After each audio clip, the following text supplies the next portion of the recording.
Hey guys, Bearded Wonder here, and today we're here to describe to you the difference between republicanism and democracy. Now, it's important to note that when we talk about these terms that we are not talking about parties. Specifically, we're not talking about the Republican and the Democrat Party. We are talking about things that are kind of connected to them, but not actually those parties. And we could do another video if you were really interested sometime explaining how the modern parties in 2020 kind of identify or loosely connect to these systems. But we're actually talking about how governments are set up, not political parties in general. So the first thing that we need to understand is that we're going to be talking about the American national government. So we're talking about the three branches of government: the legislative, the executive, and the judiciary branch of government together, and we're just going to refer to them as the government. And the next thing we need to understand is that the government has boundaries around it, specifically the Constitution. So our Constitution created these, but it also kind of put limits on the government itself, the national government, and what it could do. So we, the people, have sort of limited the government to certain options or certain powers, certain things that we said it could do, and it's not really allowed to go outside of our sandbox and go play wherever it wants. It has to stay inside of those boundaries. Now, when we talk about checks and balances, it needs to stay inside of the box that we put it in.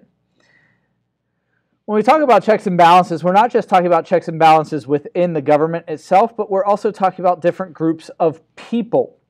And so the most important one to kind of understand is the people, we the people, the ones that created the boundary for the government. And so we're going to call these people, for this video presentation, the people.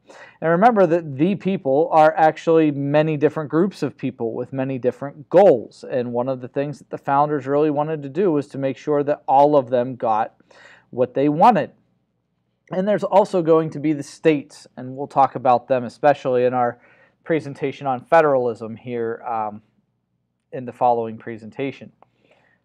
So when we talk about the people, one of the things that the people, and when I say the people, I mean the founders, were concerned with is, if you remember, there are people, basically aristocracy, wealthy people. That's who the founders are. It's the people that trusted themselves to vote for president, but not everybody else, the people with the education, the people creating the government.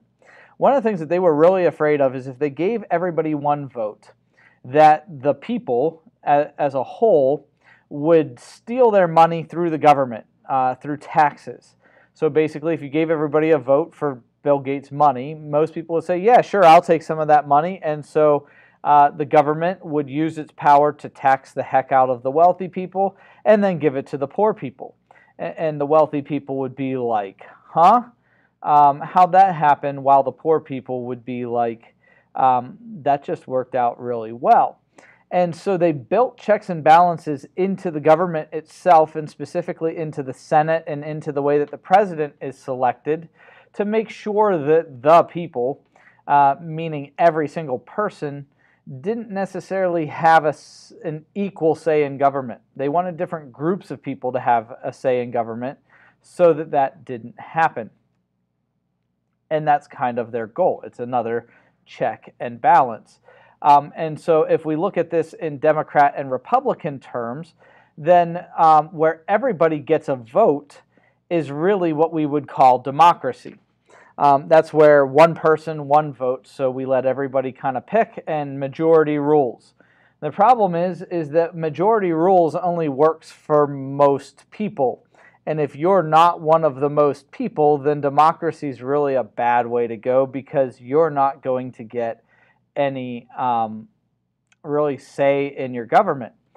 And so that would be our other system, which is called republicanism, where people vote for representatives, that there are all kinds of checks and balances, and that different groups of people kind of get equal representation, but each person themselves does not. And that's kind of the goal of a Republican government. The reality is that America is both a democracy and a republic. Now, theoretically, technically, if you want to give us a name, we're a negative constitutional republic because of our governmental system, but our government has elements of democracy. The House of Representatives is an example of that. And so we really aren't fully a democracy, and we're definitely not fully a republic.